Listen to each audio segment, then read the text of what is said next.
So when I'm fast picking a line, and it doesn't matter whether it's a scale or an arpeggio, my finger picking pattern is exactly the same. It's always thumb, third, second, first. Irrespective of the line that I'm playing, I use that same finger picking pattern in order to achieve the speed that I need to achieve to play that line. And that's a concept that people struggle with. And I guess it's because when you play fingerstyle, certainly when you're taught to play fingerstyle, the approach you're taught really is that the finger picking pattern that you play matches the phrasing of the music that you play.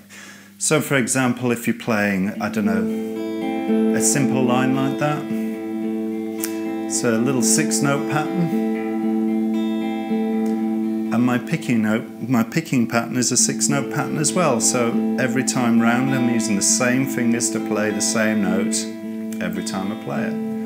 Or if it's a 4-note pattern, I use a 4-note picking pattern. Now the reason why I challenged this was because I kept finding patterns like that arpeggio I played earlier, which is this shape. It's an 8-note pattern, and I found if I used a more orthodox approach, I kind of ran out of fingers. I couldn't play that 8-note pattern in a way that would allow me to achieve the speed that I needed or I wanted to achieve. And it wasn't until I broke through that thinking where I stopped assuming that my right-hand picking pattern had to follow the phrase, and instead I chose a picking pattern that I knew I could achieve the speed with, and then I started applying that picking pattern to my playing. It wasn't until I did that I started to break through and started to achieve the speeds that I wanted to achieve. And in some ways it's analogous to, if you're using a pick, it's analogous to strict alternate picking, because you're doing exactly the same thing there. You're using down and up strokes irrespective of the phrasing that you're playing. You're always going down and up and down and up. And it's the same for me. Irrespective of the notes that I'm playing, I'm always playing thumb, third, second, first. Now, as I say, it's a bit of a challenge for people to get their heads around.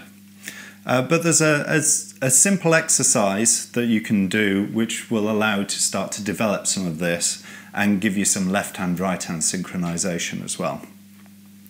And it's based on triplets, just because if you play 3 notes with your left hand and 4 notes with the right hand, you've got to break through this phrasing problem. Let's zoom in and I'll show you. Okay, so we're just going to work with triplets with this 4-note picking pattern. And I'm going to play in the key of E major, so there's a 9th fret on the B string. And I'm just going to play those 3 notes over and over again with this 4-note picking pattern. And you're not really going for speed to start with, you just want to go for evenness. Make sure you can hit the notes, make sure you can maintain that flow. That's all you're trying to do. So take it as slow as you need to take it. The speed will come over time. But you want to maintain that synchronization of left and right hand. And then try the next 3 notes. So you're playing 2 on the B string and 1 on the E string. Again, you're going for synchronization, not speed really for this.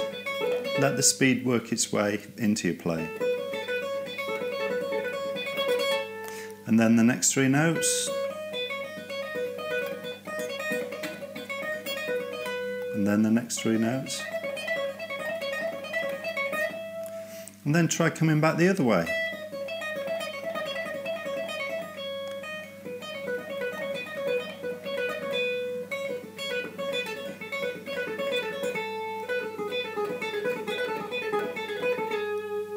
And by about this time, when you're getting this moving, you start to find you're reasonably fluid across the strings. And you can start to extend it to other strings. And if you find a pair of strings that you're struggling with, do that exercise again.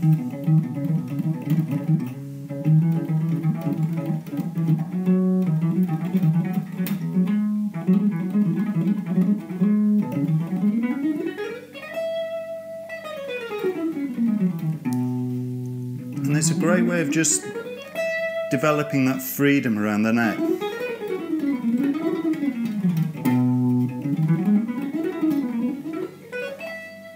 So, as you can see, simple pattern to start with, very simple beginnings, but you're working on breaking down that barrier where the right hand has to track the phrasing that you're playing, and it's a pattern that you can build out. So you start with 3 notes, but by the end of it you should be able to play a full scale across the entire position on the neck of the guitar. So it's worthwhile having a go at it. It'll take a while to develop. These things always take time, especially when you want to get the speed out of it. But it's well worthwhile if you want to start to break through some of these rules that may be holding you back from, developing your technique in other directions. So give it a go, see how you get on. We'll chat next time. Goodbye.